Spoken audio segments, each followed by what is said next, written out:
Hello everyone, welcome to my channel success with biology. और मैं Snigdha ma'am आपके लिए लेकर आई हूँ स्ट्रक्चर ऑफ पॉलन ग्रेन और पॉलन ग्रेन का डेवलपमेंट कैसे होता है। वो पॉलन ग्रेन से माइक्रोस्पोरोजेनेसिस होगा जिसमें कि मेल गैमेटोफाइट का फॉर्मेशन होगा, तो हम वो स्ट्रक्चर आज देखेंगे। ठीक है, आइए हम एक्सप्लेन करते हैं। ये है पॉलन ग्रेन या माइक्रोस्पोर। अब ये कहां पर बन रहा है, तो हमने लास्ट वीडियो में देखा था कि माइक्रोस्पोर मदर सेल होते हैं, और ये माइक्रोस्पोर मदर सेल आप याद रखेंगे कि ये होते हैं डिप्लॉइड। ठीक है, अब माइक्रोस्पोर मदर सेल जब बनते हैं, ये कहां से बने? आर्किस्पोरियल सेल से। ठीक है, अब ये माइक्रोस्पोर मदर सेल में मियोसिस डिवीजन होगा, और मियोसिस डिवीजन से आप सेल डिवीजन पढ़े हैं 11th में, तो आप जानते हैं कि meiosis first and meiosis second होता है, और उससे एक मदर सेल से 4 डॉटर सेल का फॉर्मेशन होता है। ठीक है, और नंबर ऑफ क्रोमोसोम जो डॉटर सेल है उसमें हाफ हो जाती है। तो यहां पर हम देखेंगे कि एक जो है माइक्रोस्पोर मदर सेल अगर है तो उससे 4 डॉटर सेल बनेंगी, और वो कैसी होगी? हैप्लॉइड होगी। ठीक है, टेट्राड स्ट्रक्चर मैंने लास्ट वीडियो में बताया भी है आप लोगों को, है ना। तो ये जो टेट्राड स्ट्रक्चर जो बनता है उसी में ये जो माइक्रोस्पोर हैं, ठीक है, यही किसमें डिफरेंशिएट होते हैं? पॉलन ग्रेन बनाते हैं। अब ये जो पॉलन ग्रेन का स्ट्रक्चर है, तो मैंने आपको लास्ट वीडियो में बताया था कि जो वो होता है आपका टेपेटम। टेपेटम की लेयर जो होती है एंथर में, वो क्या करती है? यूबिश ग्रेन्स होते हैं, ग्रेन्यूल्स होते हैं, जो कि स्पोरोपोलेनिन का फॉर्मेशन करते हैं। और स्पोरोपोलेनिन जो है वो इस पोलन ग्रेन का एक्साइन वाला पार्ट बनाते हैं। तो आउटर मोस्ट लेयर जो एक्साइन है, ये किसकी बनी है? स्पोरोपोलेनिन की बनी है। और ध्यान में रखना है कि स्पोरोपोलेनिन जो है वो क्या है? ये बहुत ही इंपॉर्टेंट लेयर होती है। ये क्या करता है? ये फॉसिलाइजेशन में हेल्प करता है, मतलब कि ये इससे पॉलन ग्रेन जो है ये बहुत आसानी से नष्ट नहीं होते हैं कहीं भी, ये इनको प्रोटेक्ट करता है। और जब फॉसिल बन जाते हैं, जब वो मिट्टी में कहीं पे भी नीचे चट्टानों में दबे होते हैं, तो ये फॉसिल में कन्वर्ट हो जाते हैं इन्हीं की वजह से। ठीक है, चलिए उसके बाद ये कभी कभी इसमें जो है हमको स्पाइन लाइक स्ट्रक्चर भी दिखाई देता है पॉलन ग्रेन में, किसी किसी फैमिली में ये होता है।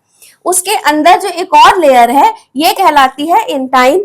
इंटाइन जो है ये थिन लेयर होती है, इलास्टिक लेयर होती है, क्योंकि आगे जाके इंटाइन ही आगे जाके जर्मपोर से आगे बढ़ी होगी और ये ट्यूब सेल बनाएगी, पोलन ट्यूब बनाती है। ठीक है, तो ये हो गया इंटाइन। अब इंटाइन के नीचे यहाँ पर अंदर में क्या है? साइटोप्लाज्म है, एक वैक्यूल है और एक न्यूक्लियस है। अच्छा, यहाँ पर हम देख रहे हैं कि ये जो 3 ऐसे स्ट्रक्चर आपको दिखाई दे रहे हैं जहां पर एक्साइन और इंटाइन आपस में मिल गए हैं और वहां पर एक थिन लेयर बनी हुई है। देखिए ये अलग अलग हो गया, ये एक्साइन है, ये इंटाइन है, और ये बीच में दोनों। तो यहाँ पर की जो थिन लेयर है, जब क्या होगा? जब पॉलन ट्यूब का फॉर्मेशन होगा तो इंटाइन यहीं से बाहर निकल के पॉलन ट्यूब बनाती है, इसे हम जर्मपोर कहते हैं। जर्मपोर जो है ये डाइकॉट और मोनोकॉट में अलग अलग होते हैं। अगर मोनोकॉट है तो मोनोकॉट में जर्मपोर कितना होगा? एक होगा, सिंगल जर्मपोर होगा, और उसे हम क्या कहते हैं? मोनोकॉल्पेट कहते हैं। ठीक है, अगर जो है डाइकॉट, तो डाइकॉट में ये जर्मपोर 3 होते हैं। ठीक है, तो हम इसे ट्राइकॉल्पेट कहते हैं। ठीक, याद रखना। तो ये डाइकॉट में 3 हो सकते हैं, 2-3 हो सकते हैं, और मोनो में तो एक ही होंगे। ठीक है, अब ये जो जर्मपोर पॉलन ग्रेन जो है, इस पॉलन ग्रेन में आगे क्या होगा? Microsporogenesis. Microsporogenesis means development of male gametophyte. ठीक है, यहाँ पे अभी आपको ध्यान में रखना है कि ये जो पॉलन ग्रेन है ये कैसा है? यूनिन्यूक्लिएट है, एक ही न्यूक्लियस यहाँ पर है। ठीक है, ये कहां पर है? ये एंथर के अंदर की बात है। ठीक है, एंथर के अंदर ये एक ही न्यूक्लियस है, और एक इसमें वैक्यूल है। ठीक है, स्फेरिकल है, ओवल हो सकता है। ठीक है, अब इसमें हम देखते हैं कि माइक्रोस्पोरोजेनेसिस या डेवलपमेंट ऑफ मेल गैमेटोफाइट जब होता है तो यहाँ पर 2 स्टेज आती है। कैसे 2 स्टेज आती है? एक है प्री पॉलिनेशन और बिफोर पॉलिनेशन। जब ये डेhiscence होगा, बाहर निकलेंगे, है ना, जब वो फटेगा कहाँ पर से, स्टोमियम से, मैंने लास्ट वीडियो में बताया था। तो ये पोलन ग्रेन जब निकलते हैं बाहर, फिर वो येलो कलर के पाउडर लाइक स्ट्रक्चर होते हैं। हवा से, पानी से, इंसेक्ट से, बर्ड से, इनके द्वारा ये दूसरे प्लांट पर जाते हैं। ठीक है, तो जब वो यहाँ पर जाएंगे तो उसके पहले इनमें क्या होता है, ये प्री पॉलिनेशन या बिफोर पॉलिनेशन स्टेज आती है, और दूसरा जो है ये है पोस्ट पॉलिनेशन या आफ्टर पॉलिनेशन स्टेज। ठीक, तो प्री पॉलिनेशन स्टेज में क्या होता है, प्री पॉलिनेशन स्टेज कब हो रहा है, ये पॉलिनेशन के पहले की बात है, तो ये एंथर में ही होगा। और यहाँ पर देखिए, अभी हमने क्या देखा कि माइक्रोस्पोर मदर सेल में मियोसिस हुआ, मियोसिस हुआ तो डिप्लॉइड से ये हैप्लॉइड हो गया। अब ये हैप्लॉइड ही है, लेकिन इसमें अब कौन सा डिवीजन होगा, अब इनमें माइटोसिस ही होगा, क्योंकि हैप्लॉइड से हैप्लॉइड हैप्लॉइड सेल बनेंगे। ठीक है, तो अब इनमें माइटोसिस होगा, वहां पे मियोसिस हुआ था। अब ये क्या है, ये है आपका पोलन ग्रेन। पोलन ग्रेन में यहाँ पर फर्स्ट माइटोसिस होगा, तो ये जो न्यूक्लियस है इसका, ये न्यूक्लियस में माइटोटिक डिवीजन से 2 सेल बनते हैं। ठीक है, एक्साइन वही रहेगा, इंटाइन अंदर में है, साइटोप्लाज्म है, वैक्यूल्स है, ये तो सब वैसे ही रहेंगे एज इट इज। सिर्फ यहाँ पर क्या होगा, न्यूक्लियस डिवाइड हो जाएगा, और एक जो वेजिटेटिव सेल कहलाता है जो कि बाहर की तरफ है, और एक जो है जनरेटिव सेल कहलाता है, और ये जनरेटिव सेल में सेल वॉल प्रेजेंट होता है, और ये इंटाइन से अटैच होता है। दिख रहा है आपको, ये इंटाइन से अटैच है। फिर कुछ समय के बाद ये जो इसकी सेल होती है ये डिसॉल्व हो जाती है, सेल वॉल जो है ये डिसॉल्व हो जाती है, और ये जनरेटिव सेल भी साइटोप्लाज्म में फ्री हो जाते हैं। तो यहाँ पर हमने देखा कि सारा स्ट्रक्चर वही है, सिर्फ वेजिटेटिव सेल यहाँ पर अलग हो गया है, ये तो था ही पहले, और ये जनरेटिव सेल भी साइटोप्लाज्म में फ्री हो गया है। ठीक है, अब ये इस कंडीशन में जो पोलन ग्रेन है ये क्या होगा, पॉलिनेशन होगा एनिमल से, बर्ड्स के द्वारा, और दूसरे अपने सेम प्लांट पर, सेम स्पीशीज के ही प्लांट के स्टिग्मा पे जब वो जाएगा, तब ये क्या होते हैं, इनमें कुछ रिसेप्टर्स होते हैं।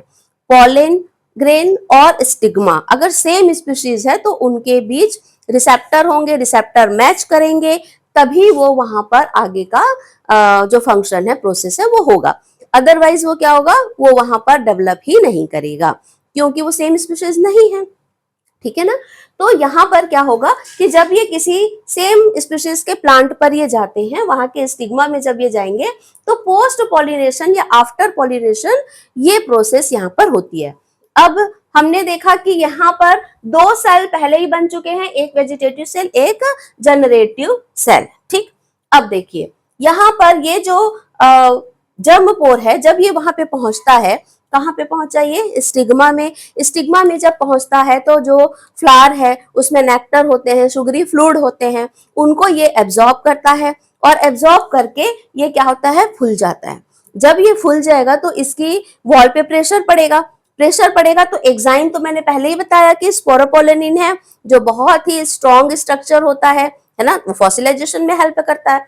तो ये तो कुछ नहीं होगा, लेकिन जहां पर ये जर्मपोर है वहां पर की लेयर थिन है, तो जो इंटाइन है वो इंटाइन यहां से बाहर की तरफ जर्मपोर को तोड़कर बाहर की तरफ एक ट्यूब लाइक स्ट्रक्चर बनाती है, जिसे हम पोलन ट्यूब कहते हैं। और देखिए मैंने डायग्राम में ब्लैक कलर से एक्साइन बनाया है और ब्लू कलर से इंटाइन बनाया है, और इंटाइन को ब्लू कलर से ही यहाँ पर हमने पोलन ट्यूब बनाया है। ठीक है, ताकि आपको कंफ्यूजन ना हो, कलर को स्पेशली ध्यान में रखेंगे।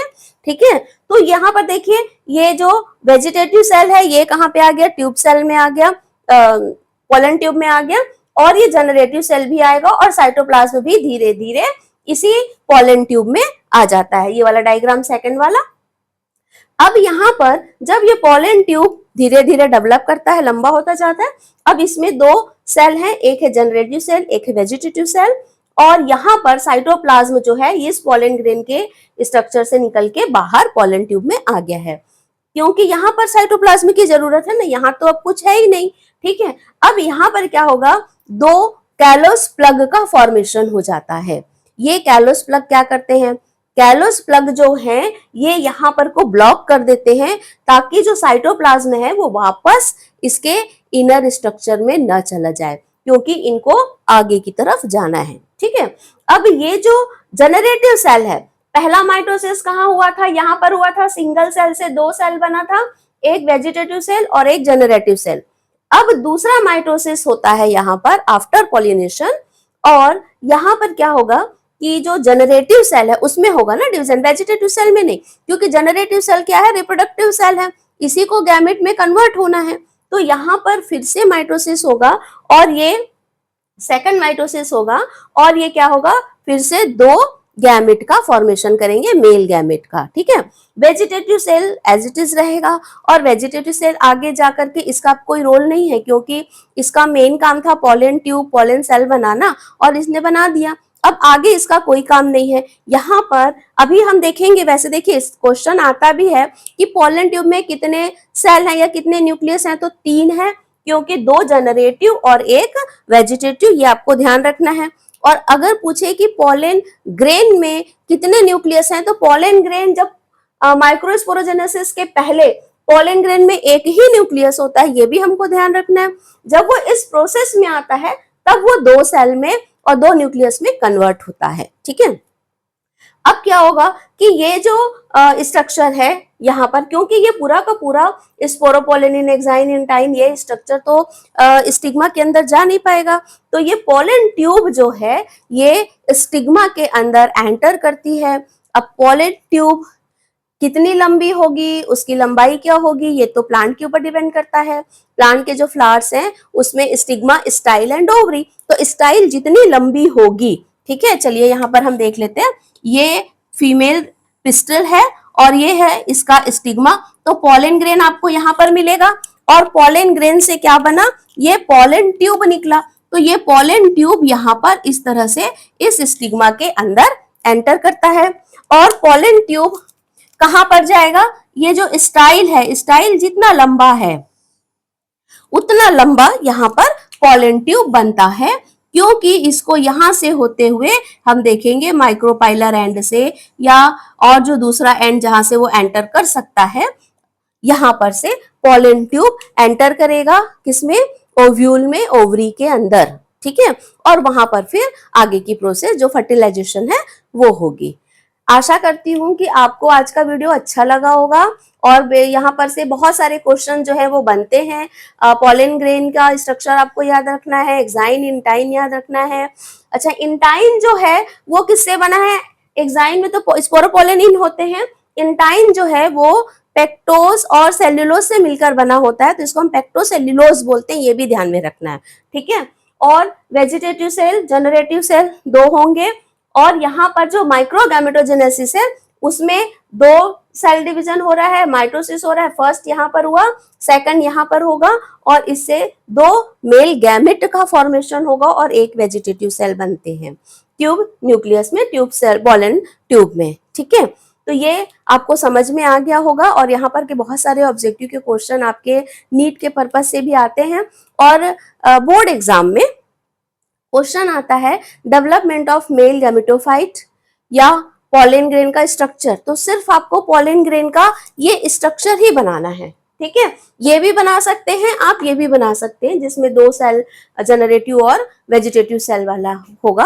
तो सिर्फ डायग्राम का भी क्वेश्चन आता है 2 मार्क्स और 3 मार्क्स के, या फिर उसको एक्सप्लेन भी करना होगा, तो भी ये सारा मैटर आपको इस वीडियो में मिल जाएगा। अगर मेरा वीडियो आपको अच्छा लगता है तो इसको लाइक और सब्सक्राइब करें। Thank you.